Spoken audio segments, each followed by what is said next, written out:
doar vocea contează. Cine va fi vocea României? Află din septembrie la ProTV.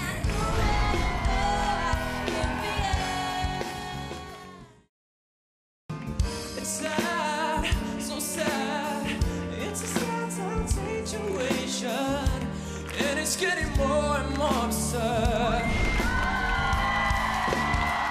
It's sad, so sad. Why can't we just all get over? Cele mai bune voci din țară vin la ProTV. Cine va fi vocea României?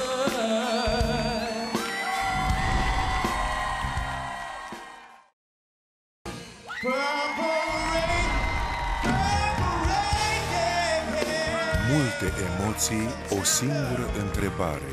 Cine va fi vocea României? Află din septembrie la ProTV.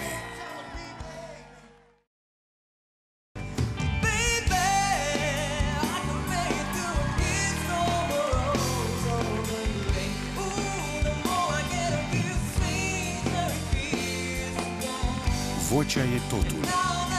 Cine va fi vocea României? Află din septembrie la ProTV.